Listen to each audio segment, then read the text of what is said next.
Okay, as a Christian, before you even say, "Oh, I'm going to share the gospel," all this, every day how we live. Okay, but contrast this, the dominant cultural voice is what? Individuals have a right to live in any way they choose. Society has a responsibility to pick up the tab for any negative consequence that result. That is our culture's voice. You can live whatever you want. We can. Have anybody read this or what? Do you know this? Our land. All right, it's very interesting. Okay, this will show how this idea play out. Right? You see here, go back. Right? There's a clip here, but people still want to move on and ignore all this warning sign. Right? Very unhealthy area, dangerous. Okay, people still want to go in. And then what happened? Boom! Wow! They crash. They disregard all the warning signs. And then what happened? Quick! Free unlimited healthy care! Alright. So you see, that's our culture. You can do whatever you want. But when we fall into the consequence, the government has a responsibility to fix everything for us. And we see it in our culture everywhere. And Chuck Colson said this is a value-free lifestyle. All choices are morally equal. No one should suffer for the choices he or she makes. Okay? So if you eat junk food, you got all this illness that government should fix it for you. Okay? Whatever you want, someone gotta say okay. So the role of the public authority is to mobilize resources to make sure that no negative consequences follow from the choices any individual may make. That's what we are living. So you see, nobody can say, hey, what you do is not right. Okay? But when you have a consequence, government all to fix everything for you. Oh, I didn't fix this. Maybe this one. Okay. Just for example, since we talk about family, for example, for the marriage, okay, or you can just live before marriage, okay, and in research, actually now it's very popular. Even the Christians think, oh, if you don't live together, how do you know if this is the right person? But Lucy, can you help? Okay, hi, Michael. But interesting. Sorry, I forgot to mute myself. Okay. That even this book that we used this before, the defining decade. This is not a Christian book, but the author is a PhD, in psychology. She find out actually the downsides of cohabitation before marriage. Couple who cohabit before marriage, and especially before an engagement or otherwise clear commitment, tend to be less satisfied with the marriage and will lead to divorce. So you see, the Bible, if we don't follow the Bible, actually going to have bad consequence. All right. So the Bible is that the role of public authority is to encourage people to live according to the principles that make for social health harmony. So what we try to say is that, hey, if you follow what Bible's teaching, you're going to live a healthy, better life. So this book got the evidence that both clinical experience and research data suggest that among the most important determinants of human happiness and well-being are our spiritual beliefs and moral choices. So that's the life we need to show. Hey, And first, we Christian, we need to show that, right? Are we living a better life, a happier life, as we follow what God's designed? And that's what today we're gonna see. All right. Michael, can you read this? All right. Everyone then who hears these words of mine and does them will be like a wise man who built his house on the rock. And the rain fell, and the floods came, and the winds blew and beat on that house, but it did not fall, because it had been founded on the rock. And everyone who hears these words of mine and does not do them will be like a foolish man who built his house on the sand. And the rain fell, and the floods came, and the winds blew and beat against that house, and it fell, and great was the fall of it. Okay, so you see, everybody build houses, but here the Bible said if you build your house according to the word of God, it's like you build on the rock, and the wind, the flood will come, right? So for some point, everybody's house looks so beautiful, or even people that build on the sand have bigger house, but when the storm come, you know what type of house will stand. And that's how we can show the world, hey, you better build your house on the rock, on the word of God. So today, because of family, we want to focus on this. Probably most of us, we Christian know about it, but here now I want to use like Jessica is an artist, right? She like to paint, like to draw. Think about it. Marriage. God is an artist, and marriage and family is God's masterpiece. We all know God created heaven and earth day 1, day 2, day 3, right? He just said. But when it comes to human being, it's totally different, right? How he created Adam, right? But now, not only he created Adam, how he created Eve and put it together. So I want you to just see this as an artist, as beautiful, beautiful. So who know these words? 直. Oh, I always say it. What does that mean? Son, right? So you can say just like male, okay? So God said when the male, the Adam alone is good or bad? Jimmy, the Adam alone is good or bad? Oh, it's not good. It's not good, yeah. Man alone is not good, okay? Yeah. So what will be the solution? What will be the solution? Find a big Xbox for the man? In front of it. Huh? Our fishing pole or a computer?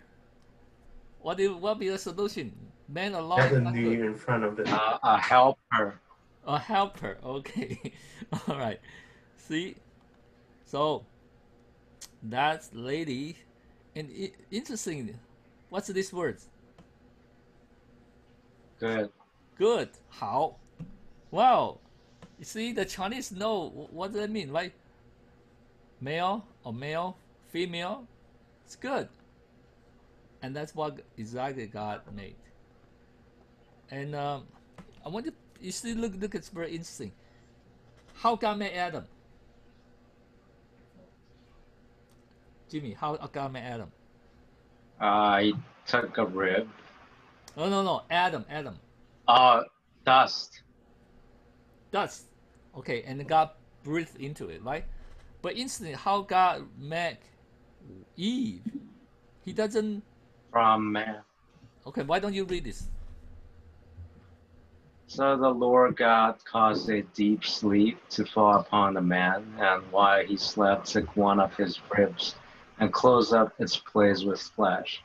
And the rib that the Lord God had taken from the man, he made into a woman, and brought her to the man. And the man said, "This at last is bone of my bones, and flesh of my flesh. She shall be called woman." Oh, because she was taken out of man. Picture this, isn't it amazing? how God decided to create Eve is for man. So one become two. So Adam and Eve is brother related. You see that? Bone of my bones, flesh of my flesh. So it's not two individual, and it's not two individual mud dust. It's just like so amazing. And so this is a very interesting quote. I like it. Matthew Henry. Who can read this for me? Jessica, can you read this? The woman was made out of rib, not out of his side to rule him, nor out of his feet to be trampled by him, but out of his side to be equal with him, under his arm to be protected, and near his heart to be loved. Okay. Well, this is not Bible, but I just feel like it's very interesting. He is just Bible scholar to show the relationship, because we always have this fight between man and woman, right? But this shows the intimacy of the relationship. And then God put two together again. Therefore a man should leave his father and his mother and hold fast to his wife, and they shall become one flesh. When you look at the world now, you just see this design. It's just so amazing. God is a great artist.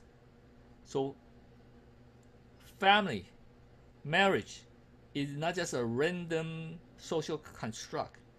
It's God's dedicated masterpiece. So just like you're holding I don't know how to say, a vase of glass. It's so beautiful, but so delicate, so fragile. You gotta hold it with care, and that's marriage about. Okay. And then God given each one his job. I'm gonna move quicker here. Okay. So my point is here is that how we live today as family is not a random happening. Okay. It's God, and this all happened. All right. So Adam, this is Eve's job is to be a helper. Okay. Oftentimes we see about a helper. Oh, woman is not so. It's more like not as good as men. It's opposite. This word helper is used here. I've lifted up my eye to the hill, from where does my help come? My help comes from the Lord, who make heaven and earth. Whoa! Who can? Usually, why you need ask for help? Evan, why when you need to ask for help? When? You know? That means when you cannot do it, right? You're not good at that, so you need help. So actually, you gotta think about Eve is better than Adam in this sense. So she can help Adam. But also, Adam is a suitable helper for Adam. All right, it's custom made. It's not like you can just pick out anyone from store. All right. Oh, you be my helper. Okay. All right. So don't find your wife that way. Okay. Go to Walmart, just pick one. No. Okay. It's custom made. All right. All right. And Adam has job is to work, to keep, all right, to cultivate a nature, nurture and guard and protect. And this is before sin. Okay. All right. So work is not a result of sin. Before sin, God already asked man, Adam, to work, to guard. So that is Adam's job. And together, whoa, God put them together, has a bigger job to manage, to multiply. Be fruitful and multiply and fill the earth and subdue it, and have dominion over the fish in the sea and over the birds of the heaven and over every living thing that moves on earth. And God said this, I bless them. Okay? So family is God's blessing. It's not a curse. So I hope this is help us to see again, even nowadays the family has a lot of brokenness, a lot of problem. But that's not God's intention. It's because of sin. So family is God's special design. And think about this, even this before church, okay? So family is not like randomly social construct, and you can do whatever you want. It's God's custom made. Especially for Christian, we need to realize this is a very, very unique and special. But we know they will always want to question God. Did God actually say?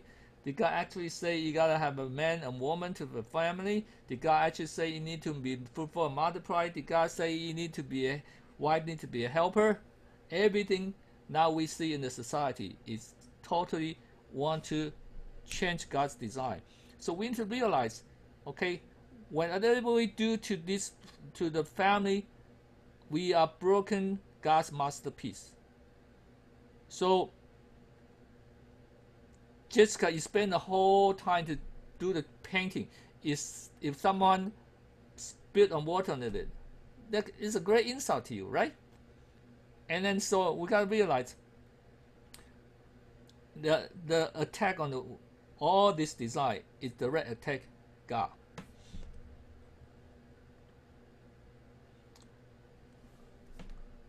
Okay. Jordan, can you read this?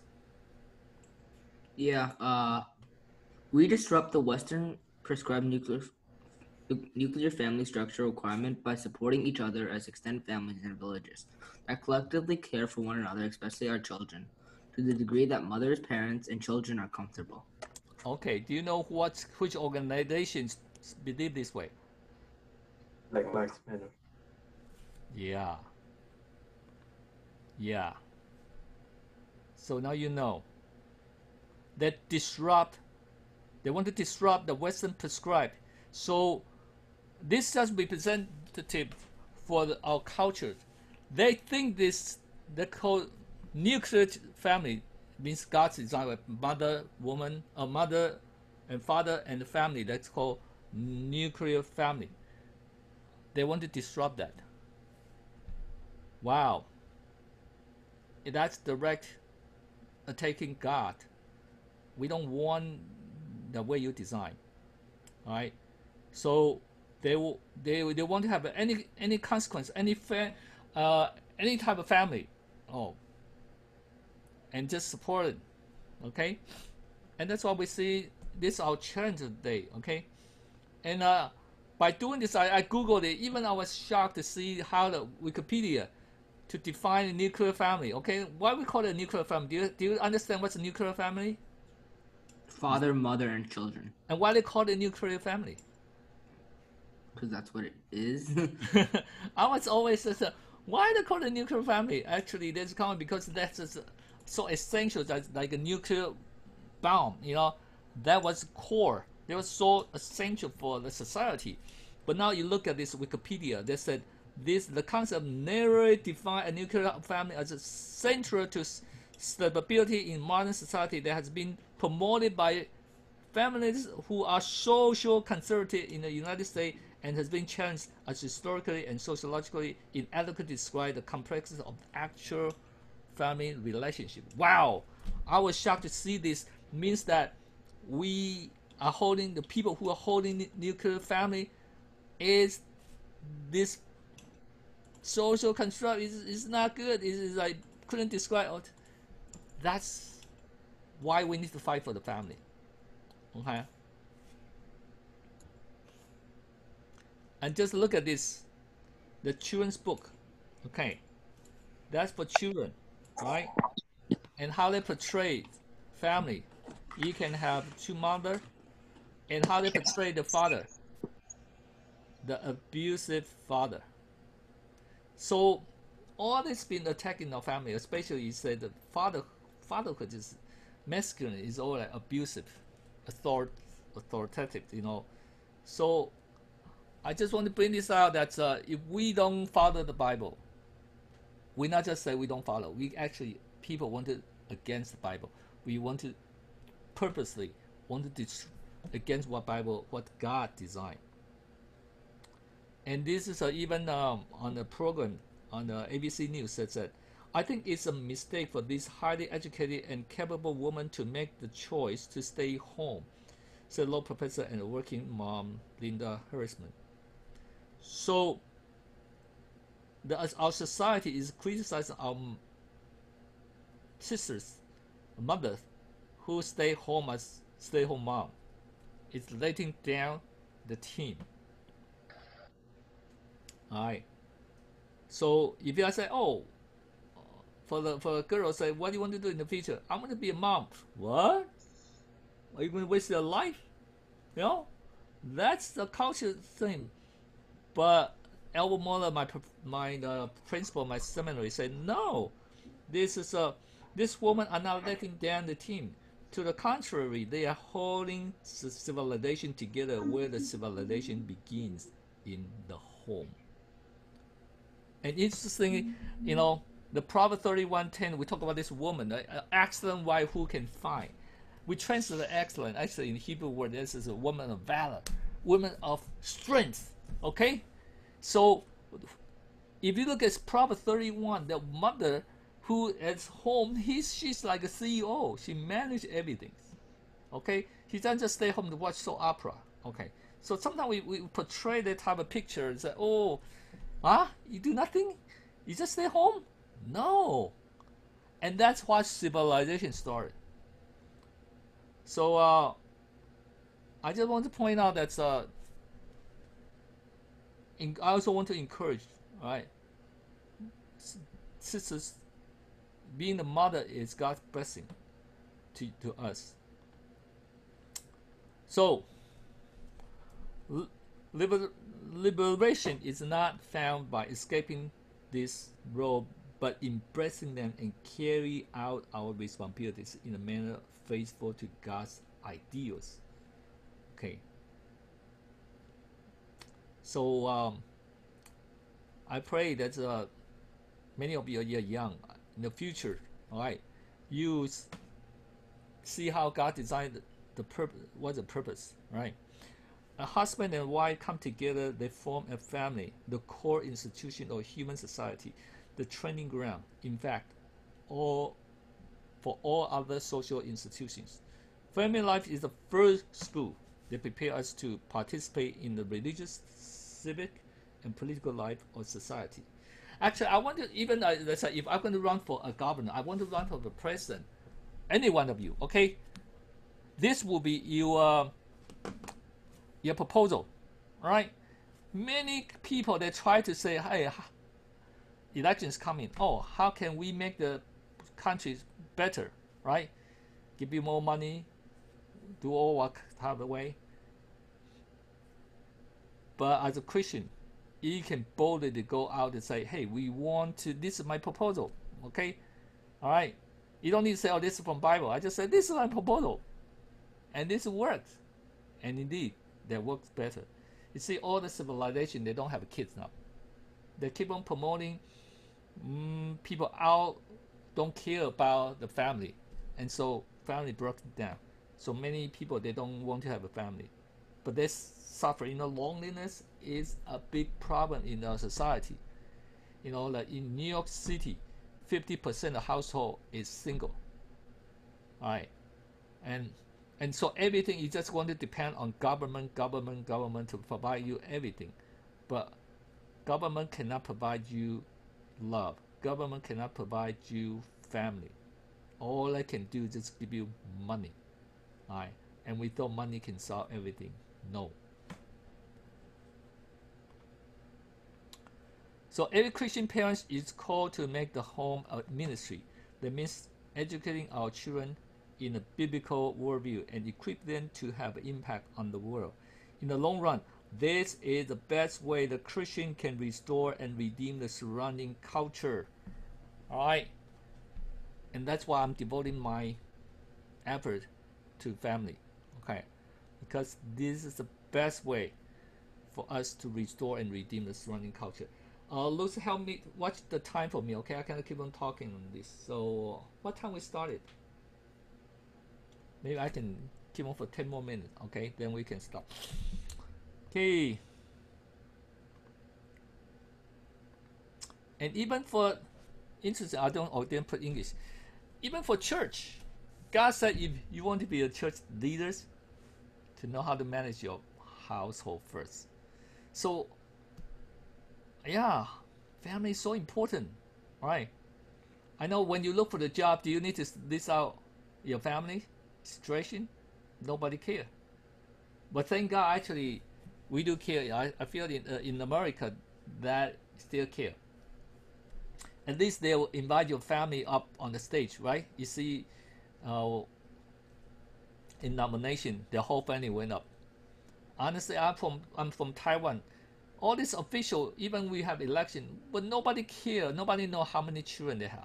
You never know, right? Because they don't have the idea. They don't have a biblical idea. Say, oh, the family matters. But in the West, they know. Even this is applied to church. But they know if a person cannot manage their household well, how can they manage the government? How can they manage other things? Okay, but this idea been slowly to replace. Who care? As long as they can make us rich. They can give us more benefit. But Bible said this matter. All right, you want to be a church leader, manage your household well first. All right. Okay, I'm gonna move on this. So how do we rebuild the church family? Start from our generation. This is talking to the parents. But I just want to point out.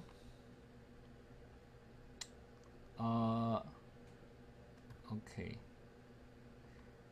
The church. The function of the church is not to replace parents' job. It's to equip parents to do their job. All right. So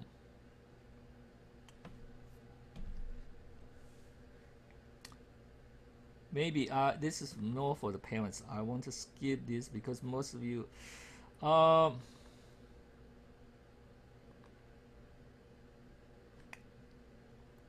yeah, father. Okay.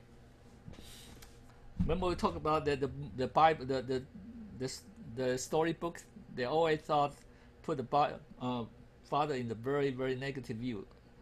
When's the movie or the books you read that's a portray father is a good image? Anybody? Or you agree that most of the time they portray father is in a negative image? All right, like Simpsons, okay? Most of the things, or maybe you think about on the school, the book you asked to read, do they help you to see the father as better image? So the father is being attacked and destroyed. The real secretary or department head of the Department of Education in the home, who is that? Father. But you see, most of the time the mother is doing the discipline of kids, right? Father say nothing, right? But the Bible said, fathers, do not provoke your children to anger, but bring them up in the discipline and instruction of the Lord. Fatherless America is the most urgent social problem.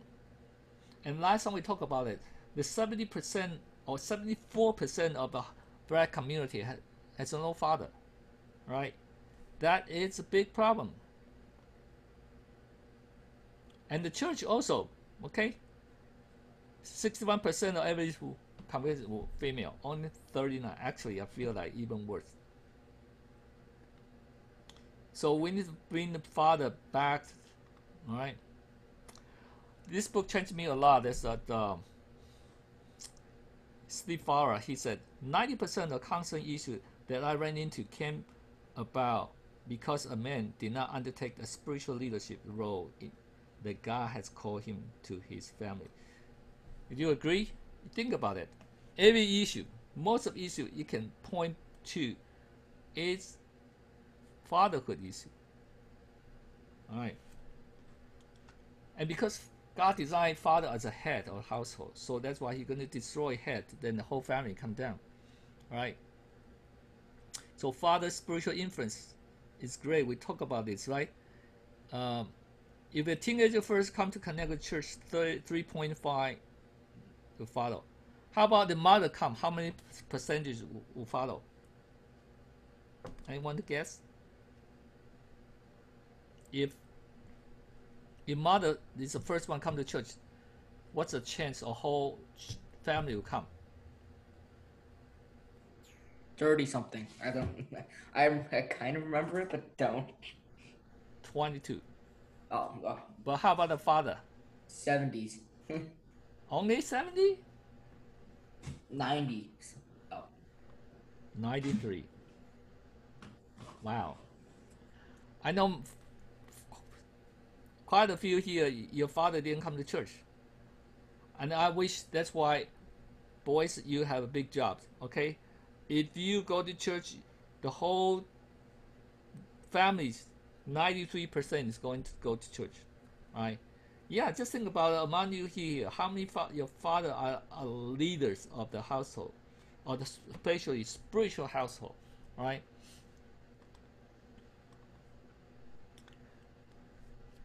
And then we have a boy, because no father then caused the boy crisis, right? And now you know that's why I pay so much attention to boys, because boy has problem and has crisis, society. Is that true? Boy earns 70% of D and F and feel that half of A. Boys account for 2/3 of learning disability. Boys represent 90% of discipline referrals. ADD, ADHD. 80% of high school dropouts are male.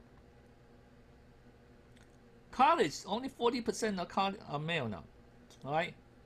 So, I just want to list out the war against boys, how misguided feminism is harming our young men. Man it up, how the rise of women has turned men into boys. Oh, I like this one. The demise of guys. Our video games and pornography ruin American young men. This is a Berkeley professor. He's not a Christian. He's evolutionist. He's worried about the human instinct. Okay, because boy gone, nobody become a man. No marriage. Right. Remember, every time the school shooting, who did that?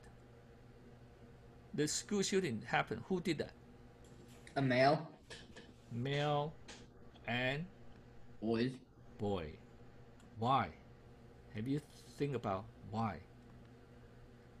The boys are not all right. American boys are broken and it is killing us. Wow. Every time they just say, oh, there's a gun problem. But actually you think every time is a boy. And why? Why a boy would do such terrible things? What caused that? Alright? So that's the problem we need to facing. And everything is spiritual. Remember when Israel lived in Egypt, the Pharaoh said, wow, too many kids. So he's going to kill all the male, all the boys under 2, right? Or if they give birth, it's male, they're going to kill them. And when Jesus was born, Herod wanted to kill all the boys under 2. You see that? Satan doesn't want to see family. And the best way is that to kill boy. Or make boy become Wait, boy. but then how does it happen like today? Because like today there's no like president telling to kill all boys. So how's like it happening today? How's Oppression. what tools are Satan using these days? To make boys, that's why I say the boy crisis. That let me see. Take out the father, right? When you take out the father, the boy has no role model to follow, and let's join the game. That just also like the book that said the demise of guys. How did they do? Video games, pornography. So, and just look at society. It's that less favor boys, right? And so, boy become that's another way. It's not like physically kill, okay? It's just like you destroy them. Just see, so how many boys do they want to get married? Do they want to become a father? Less and less, okay? And that's another way, okay? And probably King Pharaoh and King Herod, that's more obvious. But actually now our society is more frightened, right? Because boy is the only thing that God can use to make a man.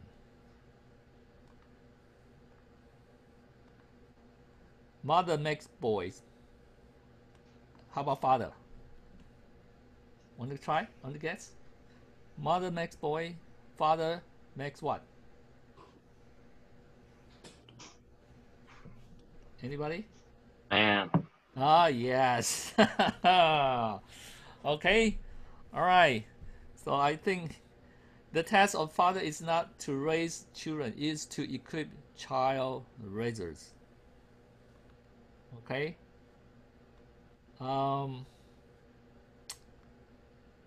Fathers, do not embitter your children, or they will become discouraged. I talked about this last time, right? So I just, because I'm going to talk this more. Really, I saw many boys like this. What's Flat. that? Hot air balloon, but it's flat. Okay. Oh. See? Oh, what do you like? What do you want to do? Whatever. What do you want to do? Play video game? Remember when we the youth can talk about what do you want to do? Large boy just want to play video game. Yeah, video game is a killer of all this. And so we need fathers to say, use the word of God, use God's spirit to encourage our boys. Okay, encourage girls also, okay? Encourage our children